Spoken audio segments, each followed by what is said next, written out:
हम एक है आवाज तो हम एक है AIUDF जिंदाबाद जिंदाबाद जिंदाबाद नजरुल भाई जिंदाबाद जिंदाबाद जिंदाबाद और बद्रुद्दीन जिंदाबाद जिंदाबाद जिंदाबाद और यास्मीन जिंदाबाद जिंदाबाद जिंदाबाद ताराजबी जिंदाबाद जिंदाबाद जिंदाबाद नजरुल भाई जिंदाबाद जिंदाबाद जिंदाबाद और यास्मीन जिंदाबाद जिंदाबाद जिंदाबाद AIUDF जिंदाबाद जिंदाबाद जिंदाबाद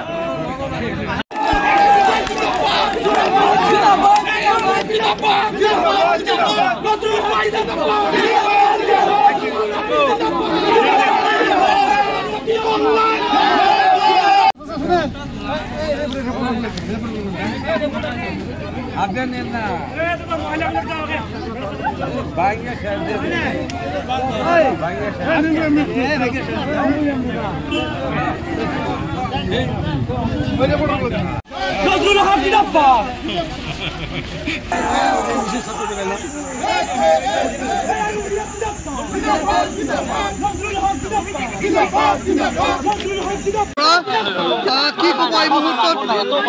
কংগ্ৰেছ দলে বলে আহিছিলে আজি জিলা পৰিষদ দখল কৰিব বুলি 11জন প্ৰাৰ্থী কিন্তু অৱগতত আপোনাৰ নেতৃত্বত নিৰ্দলীয় প্ৰাৰ্থী এগৰাকী জিলা পৰিষদৰ সভানেত্ৰী হ'ল কিদৰে সম্ভৱ হ'ল সম্পূৰ্ণ ক'ব মই প্ৰথমে এটা কথাই কম যে খুদা কা ঘৰ দেশ জৰুৰ হে মগৰ আমদানি নেহি মোৰ লগত কি হৈছে নহৈছে আপোনালোকে জানে মই ইণ্ডিপেণ্ডেণ্ট হিচাপে নাইৰেলগা টিলাপাৰা জিলা পৰিষদৰ ৰাইজে মোক জিকিয়াই দিছিলে মই প্ৰথমে নাইৰেলগা টিলাপাৰা জিলা পৰিষদৰ সমগ্ৰ ৰাইজ আই মাতৃসকলক মই আন্তৰিক ধন্যবাদ জনাইছোঁ তাৰপিছত যেতিয়া মই জিলা পৰিষদৰ সদস্যৰূপে মই থিয় দিলোঁ তেতিয়া মই এজন ইণ্ডিপেণ্ডেণ্ট প্ৰাৰ্থী কিন্তু মই য'ত য'ত পালে মই ছাপোৰ্ট পাম সেনেকৈ প্ৰতিজন মেম্বাৰক ঘৰে ঘৰে গৈছোঁ তাত কিং মেকাৰ হিচাপে মোক সহায় কৰিছে ধুবুৰীৰ MLA নজৰুল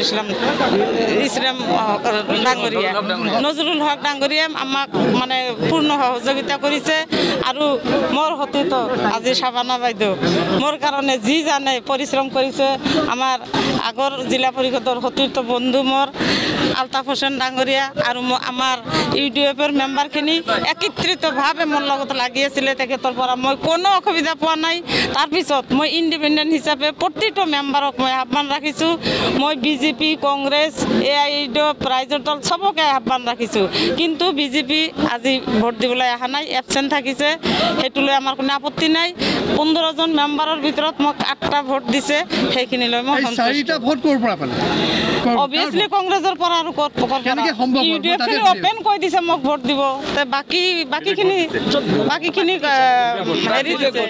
আৰু মই 3 টাইম জিলা পৰিষদ মেম্বাৰ মই কংগ্ৰেছ কৰিছিলোঁ ইমান দিন আপোনালোকে সকলোৱে জানে মই কংগ্ৰেছৰ যদিও মই ইণ্ডিপেণ্ডেণ্ট খেলিছোঁ কংগ্ৰেছক ভাল পোৱা বহুত মানুহ মোৰ আছে সেইকাৰণে মই আশাবাদী যে 4জন জিলা পৰিষদ দখল কৰিবলৈ সক্ষম হ'ল ধুবুৰী জিলা পৰিষদ কৰিছে ইয়াসমিন ইণ্ডিপেণ্ডেণ্ট তাই ধুবুৰী জিলা পৰিষদৰ সভানেত্ৰী হিচাপে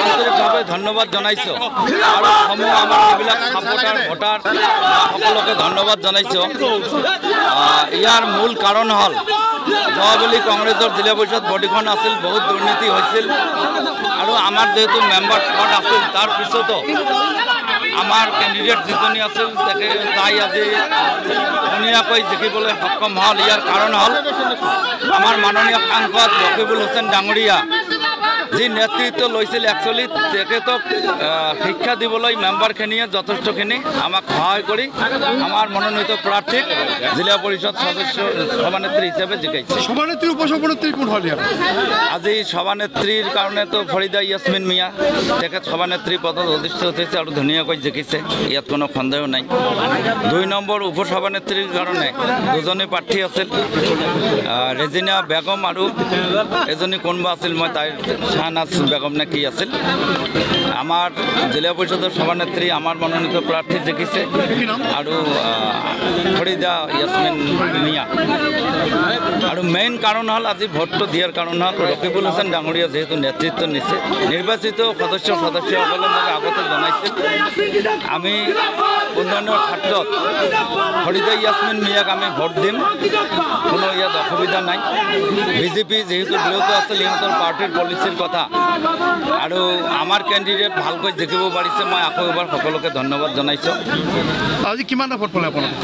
আমালোক পালোঁ 8টা আৰু কংগ্ৰেছৰ যিজনী প্ৰাৰ্থী আছিল তাই পালে 7টা। কংগ্ৰেছৰ কিমানজন আপোনালোকৰ ফালে ভোট দিলে? নিশ্চিত অংক কৰিলেই গম পোৱা যায়। আমাৰ AIDFৰ 3জন, ইণ্ডিপেণ্ডেণ্ট 4জন। আমি ভোট যদি 8টা পাইছোঁ, কংগ্ৰেছৰ আমি 4টা ভোট পাইছোঁ। 3টা নহয় 4টা পাইছোঁ। 4টা পাইছোঁ। আৰু 4টাৰ ভিতৰত এটা কিবা ৰাইজৰ দলৰ হ'ব পাৰে নেকি?